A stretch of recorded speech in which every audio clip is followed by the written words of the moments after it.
Les gens pensent souvent que perdre du poids, c'est à moitié une question de régime et à moitié une question d'exercice.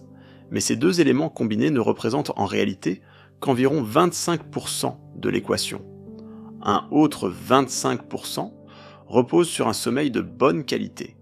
Et les autres 500%, c'est de faire ce que vous avez dit que vous feriez. Heureusement, si vous commencez un régime maintenant, il y a un moyen facile, pour que l'échec soit presque impossible. La première étape est de trouver de l'inspiration. Il y a toujours une étincelle qui vous fait décider de changer, et c'est généralement en voyant quelqu'un de bien plus en forme que vous, ou en vous voyant sur une photo. Dans tous les cas, l'inspiration est forte, mais elle ne dure qu'une journée, puis elle disparaît. Donc, ce qu'il vous faut ensuite, c'est un objectif réaliste que vous pouvez mesurer, ainsi qu'un délai pour l'atteindre. Par exemple, je vais perdre 5 kg d'ici le 1er juillet, et encore 5 kg d'ici le 1er août, est un objectif mesurable qui a même un point de contrôle pour vous garder motivé. Ensuite, il vous faut un plan détaillé et réaliste pour atteindre votre objectif. Le plan peut consister simplement à remplacer votre petit déjeuner habituel de lait, de granola sucré et d'un sandwich au beurre de cacahuètes et à la confiture par un jogging d'1 kilomètre, suivi d'un bol de 15 grosses fraises et de 3 œufs durs. Croyez-le ou non, ce seul changement est plus que suffisant pour vous faire perdre plusieurs kilos de graisse en quelques semaines seulement. Mais avoir le plan ne suffit pas. Vous devez tout préparer pour suivre le plan facilement. Vous devez acheter les fraises, faire cuire les œufs la veille et préparer vos vêtements de sport pour que, au réveil, la chose la plus simple à faire soit de suivre le plan. Si vous ne faites pas cuire les œufs, et continuez à acheter du beurre de cacahuète et de la gelée de raisin, et les mettez en évidence à l'avant du réfrigérateur, alors cela signifie que vous n'avez pas vraiment l'intention de suivre votre régime. Vous attendez simplement ce jour où vous céderez et reprendrez votre petit déjeuner riche en calories. Si vous voulez rendre facile l'alimentation saine, alors rendez difficile la consommation de malbouffe. Bien sûr, c'est facile à dire, mais peu importe à quel point vous essayez d'éviter la malbouffe, vous devez vous attendre à des moments difficiles. Comme lorsque vous trébuchez accidentellement et tombez face contre terre dans une cabine de IHOP, vous voyez que chaque plat contient plus de 1000 calories. Et vous êtes tenté de dire 5 des mots les plus dangereux dans l'histoire des régimes. Vous pouvez choisir parmi les options suivantes. A. Un repas riche ne fera pas de mal. B. Je commencerai vraiment mon régime demain. C. Je ne mangerai simplement pas plus tard. D. Peut-être que je vais commencer à prendre de la masse. Et dans des moments comme celui-ci, vous avez besoin de volonté, c'est-à-dire la capacité de se dire non. Vous pouvez renforcer votre volonté en anticipant toutes les excuses que vous allez inventer et en vous entraînant à dire non à chacune d'elles. Vous pouvez même vous entraîner à vous éloigner des mauvais choix. Mais gardez en tête que la volonté n'est pas infinie, donc vous ne pouvez pas toujours compter sur elle.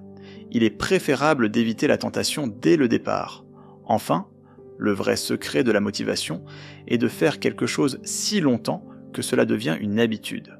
Si vous en arrivez au point où vous vous réveillez et allez automatiquement courir, et que vous prenez automatiquement les fraises et les œufs durs, alors le plan devient 100 fois plus facile à suivre, et cela continuera à s'améliorer chaque jour que vous le faites. À terme, vous pourriez même commencer à aimer manger sainement et faire de l'exercice. Et à ce stade, comme pour beaucoup d'autres personnes, ce n'est plus un choix de style de vie, mais plutôt votre personnalité tout entière. Et c'est l'objectif ultime. Passons maintenant aux bases de la perte de graisse. Il n'y a pas de moyen précis de la suivre, à part des photos de progression, et se peser une fois par semaine. Pour les photos de progression, sachez simplement que vous ne verrez pas beaucoup de changements dans les premières semaines, et peut-être même pas dans les premiers mois, car votre corps priorise d'abord la perte de graisse dans des zones que vous ne pouvez probablement pas voir. Mais une fois que vous commencez à voir des progrès visuels, ils deviennent de plus en plus visibles, très rapidement. Pour vraiment mesurer vos progrès, vous devriez vous peser peut-être une fois tous les matins. Sachez simplement que cela peut fluctuer beaucoup en fonction de la rétention d'eau ou des types d'aliments que vous consommez. Cela signifie que vous pourriez perdre 1 kg de graisse, mais que votre poids ne change pas immédiatement. Donc, au lieu de regarder votre progression au jour le jour, regardez simplement vos progrès moyens de semaine en semaine. Vous avez probablement entendu dire que pour perdre de la graisse au fil du temps, vous devez manger moins de calories que ce que vous brûlez. Cela signifie que si votre corps brûle 2000 calories par jour, manger 1700 calories par jour vous fera perdre de la graisse. C'est parce que le corps va utiliser l'énergie provenant des graisses et une petite quantité de muscles pour couvrir le déficit de 300 calories. Et si vous réduisez encore vos calories à 1500 voire 1200 par jour, vous perdrez de la graisse plus rapidement, mais cela sera beaucoup plus difficile à maintenir. La manière traditionnelle et optimale de déterminer combien de calories vous devriez consommer est d'utiliser un calculateur de calories en ligne. Niveau d'activité, sédentaire, pourquoi mentir, et ensuite consommer ce nombre de calories chaque jour comme point de départ pour perdre du poids. Mais il est important de noter que ce nombre peut être très imprécis, car chacun a un métabolisme différent, et cela peut être particulièrement inexact pour les personnes ayant des problèmes hormonaux, comme un taux de cortisol élevé, des niveaux d'œstrogène, testostérone bas, ou des hormones thyroïdiennes faibles. Ainsi, le meilleur moyen de savoir avec certitude est de commencer avec ce nombre, puis de voir comment votre poids évolue au cours des prochaines semaines. Si vous constatez qu'à chaque semaine, votre poids ne change pas, alors vous devez réduire vos calories quotidiennes de 200 à 300. Et si vous atteignez un point où vous ne perdez plus de poids depuis au moins une semaine, vous devrez soit réduire à nouveau vos calories, soit simplement ajouter un peu plus d'exercice. Pour certaines personnes, cette méthode fonctionne parfaitement, parce qu'en théorie, vous ne pouvez pas vous tromper avec. Le seul problème, c'est que vous devez compter exactement combien de calories vous mangez par jour, en utilisant les étiquettes nutritionnelles, des applications de comptage de calories, des calculs mentaux, et aussi des balances alimentaires qui mesurent en grammes la quantité de chaque aliment que vous mangez. Bref, vous pouvez aussi vous en sortir en estimant approximativement vos calories, mais cela fonctionne vraiment seulement si vous jouez la sécurité et arrondissez toujours vers le haut. Si vous pensez que c'est 300 calories, c'est probablement 500. Si vous pensez que c'est 800 calories, c'est probablement 1000. Et si vous pensez que c'est trop petit pour être compté, c'est probablement au moins 50. Alors avant de passer à la méthode où vous n'avez pas besoin de suivre quoi que ce soit, nous devons parler des macronutriments. Que vous les suiviez ou non, beaucoup de gens veulent en savoir combien de protéines, de glucides et de graisses ils devraient consommer par jour. Et pour être honnête, pour la plupart des objectifs de perte de poids, tout ce que vous avez besoin de surveiller, ce sont les calories et les protéines. Vous avez besoin d'une certaine quantité de protéines, d'une certaine quantité de graisse, et vous pouvez remplir le reste de vos calories avec n'importe quoi. Assurez-vous simplement, pour les graisses, de ne pas trop consommer des aliments comme l'huile, les sauces, les vinaigrettes, le beurre, les noix et le fromage. Car bien que ces aliments soient sains en quantité modérée, les graisses contiennent 9 calories par gramme, ce qui signifie qu'un paquet de mélange de fruits secs a environ 3 fois les calories d'une étoile mourante. En outre, si vous avez déjà entendu des experts en perte de poids dire que les glucides font grossir, ils ne parlent pas des fruits, des légumes, des fibres et des grains entiers. Ils parlent des glucides raffinés et hautement transformés, qui sont généralement très savoureux, et dont la plupart, sinon la totalité des nutriments, sont éliminés pendant le processus de transformation, surtout les aliments avec beaucoup de sucre ajouté. Voici quelques exemples. Vous avez compris ? Vous remarquerez que cela représente pratiquement tout le magasin d'alimentation. Le problème avec ces aliments, c'est qu'ils sont délicieusement artificiels, faciles à consommer en excès, riches en calories et finissent simplement par vous donner encore plus faim. Bien sûr, vous pouvez toujours en manger tous les jours et vous continuerez à perdre du poids si vous êtes en déficit calorique. C'est pourquoi certaines personnes aiment se vanter de pouvoir manger une boîte de céréales Reese's Puffs en format familial chaque jour, tout en perdant du poids. Ce qu'ils ne vous disent pas, c'est qu'ils ont un vide dans l'estomac pendant 23 heures par jour. Leurs analyses de sang reviennent avec juste un grand emoji qui pleure, et que simplement ajouter du lait à leurs céréales les fait sortir de leur déficit calorique, donc ils doivent utiliser de l'eau. Ce qui nous amène à la méthode pour perdre de la graisse sans compter les calories. Le truc numéro 1 est de commencer à manger de plus en plus d'aliments peu transformés, en évitant la malbouffe, les chips, les desserts sucrés, les aliments riches en glucides raffinés, et de les remplacer par des fruits, des légumes, des produits laitiers maigres, des protéines maigres, des graisses saines et des grains entiers. Vous verrez que ces aliments sont tellement rassasiants et nutritifs que vous pouvez manger en déficit calorique chaque jour sans avoir à ressentir cette sensation de faim.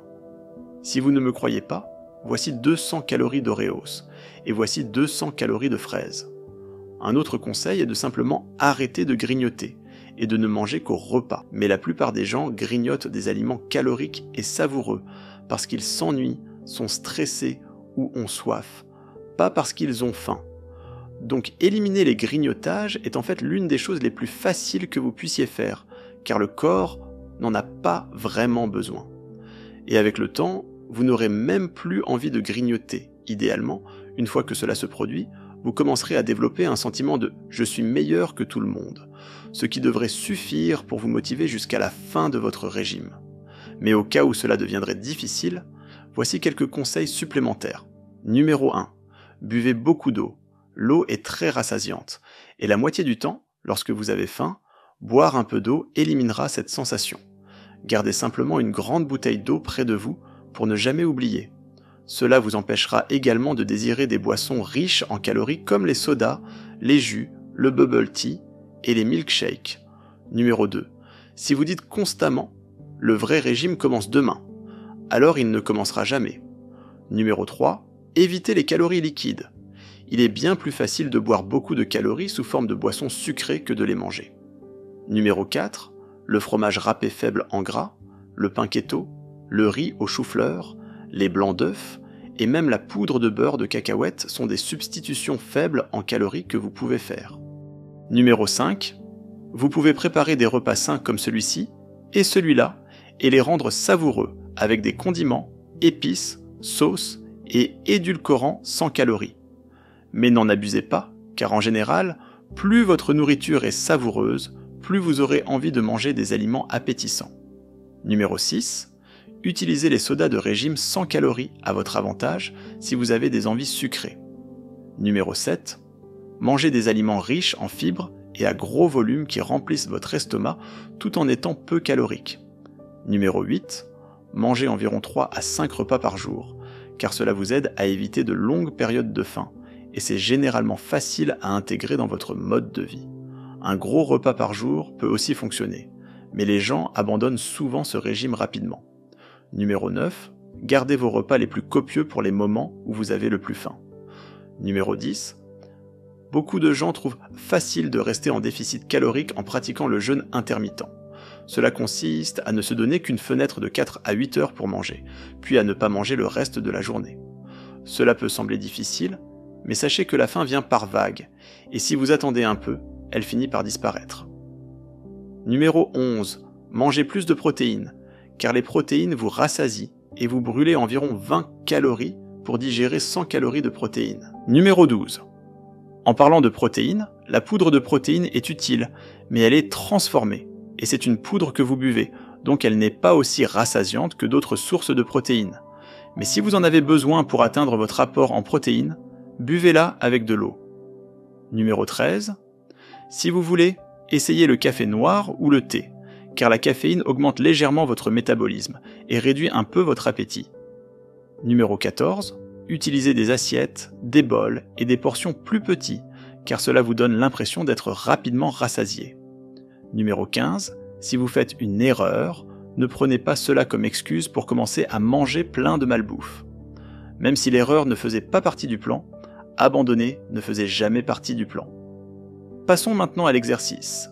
Il brûle quelques calories, améliore votre santé, et une fois que vous aurez expérimenté ce qu'il faut vraiment pour brûler 200 calories, vous serez probablement moins tenté d'ouvrir un sac de chips de 200 calories. Voici quelques conseils. Numéro 1. Faites de la musculation. Cela augmentera non seulement votre métabolisme, mais brûlera aussi des calories et vous aidera à construire du muscle. Vous pouvez utiliser ce site pour trouver des idées d'exercice. Numéro 2. Marchez davantage. Atteindre au moins 10 000 pas par jour est pratiquement une astuce pour brûler des calories supplémentaires et perdre de la graisse. Numéro 3. Faites plus de cardio. Bien que l'alimentation soit plus importante que l'exercice pour perdre de la graisse, le cardio facilitera la tâche. Si vous trouvez cela ennuyeux, Vous pouvez essayer l'entraînement par intervalles à haute intensité, ou, si vous préférez, des entraînements en circuit que vous pouvez trouver en grand nombre sur YouTube. Certains adeptes de musculation aiment dire que les entraînements de 15 minutes sur YouTube ne fonctionnent pas, mais n'oubliez pas qu'ils regardent des vidéos d'1 heure de personnes en train de s'entraîner. Numéro 4.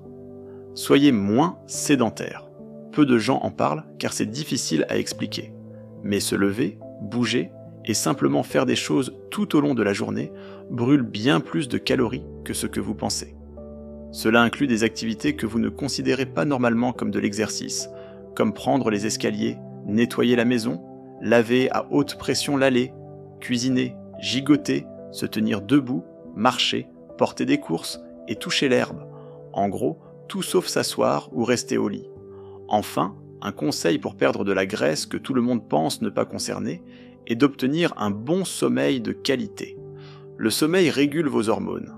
Et en ce qui concerne la perte de graisse, ces hormones déterminent pratiquement tout. Vous pensez peut-être, eh bien je n'ai pas besoin de m'inquiéter de ça, je dors déjà bien. Bref, abonnez-vous pour soutenir la prochaine vidéo.